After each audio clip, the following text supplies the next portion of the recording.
Como serão as 7 pragas dos 7 anjos? Primeira parte. Apocalipse 15. Comentário de Mari Persona. Número 7 na Bíblia nos fala de algo perfeito e completo.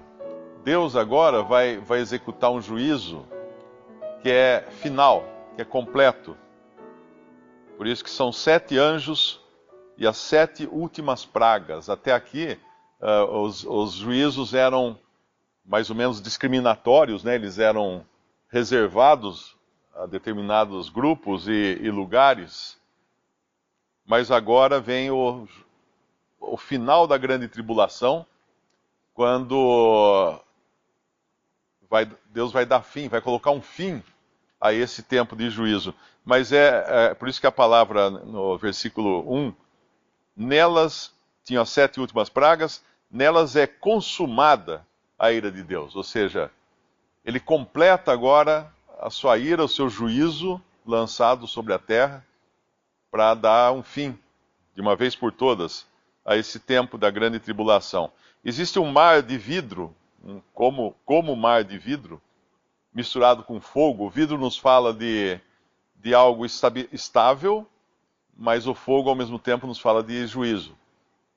E é essa situação agora. Para alguns já estará estável a situação, porque eles já foram, como fala aqui no versículo 2 mesmo, e também os que saíram vitoriosos da besta e da sua imagem e do seu sinal e do número do seu nome, que estavam junto ao mar de vidro e tinham as harpas de Deus.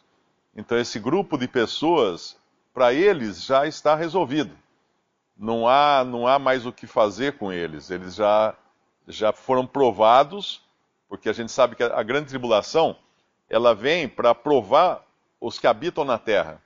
E nessa prova entram tanto os ímpios, como também o remanescente que é fiel a Deus, de judeus que vai se converter nesse tempo. Eles também vão passar por provas, porque eles vão reconhecer, por meio dessas provas, que eles rejeitaram um dia o Messias deles, representados naqueles lá atrás, no dia da crucificação, da condenação e crucificação do Senhor. E nós vemos isso, ontem o irmão falou sobre aquele tempo de extrema fraqueza e ruína em Israel, quando eles praticamente destroem uma das tribos de Israel, e depois nós não chegamos lá no final do capítulo lá de Juízes, mas depois eles vão ter que resolver a questão para restaurar aquela tribo que eles praticamente dizimaram. E que naquele momento Deus, foi o que nós ouvimos ontem, ele estava julgando todas as tribos. Não apenas aquela que havia feito mal, mas as outras também, que pegaram a vingança nas próprias mãos. E ali todos estavam sendo julgados, todos estavam sendo disciplinados pela mão de Deus. Mas esses daqui saem vitoriosos, nos é dito aqui, no versículo 2, que são os que realmente provaram a sua fé, provaram a sua fidelidade ao Senhor. E no versículo 3 eles cantam o cântico de Moisés, servo de Deus, e o cântico do Cordeiro. E é interessante que esses dois cânticos, eles podem representar 2 momentos distintos da história de Israel. Moisés foi o primeiro grande libertador de Israel. Foi aquele que os tirou do Egito, passando pelo mar, pela morte, né, pelo fundo do mar, enquanto ao mesmo tempo destruía os inimigos de Israel, os egípcios, com um juízo tremendo. O mesmo juízo pelo qual eles passaram com os pés a seco, foi o que caiu também sobre os egípcios, que era o mar aberto, foi o que caiu sobre os egípcios e julgou aquela nação. Essa foi a primeira grande libertação que Deus promoveu ao seu povo, e tinha ali um cordeiro sacrificado, que era vamos chamar assim, o gatilho dessa libertação. O estopim dessa libertação foi aquele cordeiro sacrificado que fez a distinção entre os salvos e os perdidos. Mostrou os que seriam atingidos pelo juízo de Deus e os que seriam libertos, passando pelo juízo de Deus, que passaria sobre eles naquela primeira Páscoa. Então o cântico de Moisés ele pode significar a primeira grande libertação de Deus. E o cântico do Cordeiro é justamente a última grande libertação de Deus, a derradeira. Porque agora aquele cordeiro que um dia foi morto lá no Egito, em figura, naquelas casas dos israelitas que obedeceram ao mandado de Deus e tiveram a fé suficiente para crer que o sangue do cordeiro os libertaria, os protegeria do juízo divino, agora eles estão cantando um cântico que é do próprio cordeiro. Porque o cordeiro já deu mostras, já veio, já mostrou quem ele era, já mostrou o que ele fez, e agora então eles cantam o cântico do derradeiro libertador, da derradeira libertação. A primeira foi em Moisés. Agora a última e definitiva, de uma vez para sempre, é através do Cordeiro. E aí esse cântico, obviamente, vai exaltar a Deus em todos os seus caminhos, dizendo: grandes e maravilhosas são as tuas obras, Senhor Deus, Todo-Poderoso. Justos e verdadeiros são os teus caminhos, ó Rei dos santos. Quem te não temerá, ó Senhor, e não magnificará o teu nome, porque só tu és santo. Por isso todas as nações virão e se prostrarão diante de ti, porque os teus juízos são manifestos. Ele está falando aqui agora, nesse cântico, eles falam do reino terrenal de Cristo. Quando eles falam de nações, quando ele fala aqui de nações, isto significa que no reino terrenal de Cristo, aqui na terra, o reino de 1000 anos de Cristo, existirão nações, porque as nações virão adorar. As nações levarão as suas prendas, as suas ofertas, os seus sacrifícios ao Senhor. As nações irão a Jerusalém e adorarão em Jerusalém também. Todos reconhecerão que Jesus é o Senhor. Todos dobrarão seus joelhos, todos exaltarão o nome de Cristo sobre a terra. Agora, isso é importante entender, porque no céu não existem nações. Esse é um dos grandes erros, por exemplo, da teologia do pacto, que considera que os salvos habitarão todos na terra, para todos sempre, uma terra reformada, mas que essa terra, esse reino, seria apenas simbólico.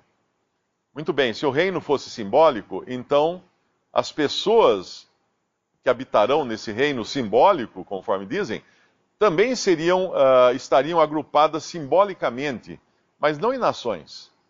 Por que existiria uma distinção nacional num reino que é simbólico? Por que não diria aqui apenas todos virão e se prostrarão diante de ti, porque os teus juízos são manifestos? Por que nações? Porque nações existem hoje nações. As nações foram formadas lá atrás, quando os homens se rebelaram contra Deus. Deus dividiu os povos, cada um segundo as suas línguas. Foi Deus quem estabeleceu aquilo, Deus instituiu aquilo, e elas permanecem até hoje, e elas permanecerão durante os 1000 anos de Cristo na terra. E por isso então fala aqui das nações que virão e se prostrarão diante de ti, porque os teus juízos são manifestos. E até mesmo o julgamento, quando Cristo vem à terra, nessa vinda que é após, pelo menos 7 anos após o arrebatamento, ele vem à terra para julgar as nações. É o juízo das nações. Lá em Lucas, em Mateus 25, eu acho que é.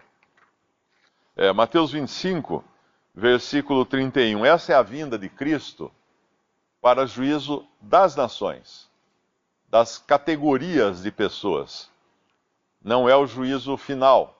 Não é quando todos os mortos aparecerão com seus devidos corpos diante do grande trono branco do juízo, lá no final do Apocalipse, e aí então receberão a pena da condenação eterna. Não, aqui em Mateus 25, versículo 31, é o juízo das nações, um juízo discriminatório. Alguns vão permanecer na terra para entrar no milênio, outros vão ser já condenados, porém aguardarão a sentença que vai ser lá no grande trono branco no final de Apocalipse. E aqui no versículo 31 de Mateus 25 diz: E quando o Filho do Homem, e quando fala Filho do Homem, se refere a Cristo no seu caráter de juiz, porque ele irá julgar o mundo como homem, como aquele que sabe exatamente o que é ser homem. Quando o Filho do Homem vier em sua glória e todos os santos anjos com ele, então se assentará no trono da sua glória e todas as nações serão reunidas diante dele, e apartará uns dos outros como o pastor aparta dos bodes as ovelhas. Esse então é um juízo discriminatório na terra, com Cristo julgando as nações. Se a gente vai lá em Apocalipse, no final de Apocalipse, no capítulo 20 de Apocalipse, versículo 11: E vi um grande trono branco, e o que estava sentado sobre ele, de cuja presença fugiu a terra e o céu, e não se achou lugar para eles. E vi os mortos, grandes e pequenos, que estavam diante do trono. E abriram-se os livros, e abriu-se outro livro, que é o da vida, e os mortos foram julgados pelas coisas que estavam escritas nos livros, segundo as suas obras. E deu o mar os mortos que nele havia, e a morte e o inferno, a morte e o Hades, deram os mortos que neles havia, e foram julgados cada um segundo as suas obras. E a morte e o Hades foram lançados no lago de fogo. Essa é a segunda morte. E aquele que não foi achado escrito no livro da vida foi lançado no lago de fogo. Então é claramente aqui um juízo de pessoas, de indivíduos, de obras individuais, e um juízo não para salvar, ninguém vai sair salvo dali, mas um juízo para a lavratura da sentença, da condenação eterna dessas pessoas. Visite Respondi.com.br. Visite também 3minutos.net.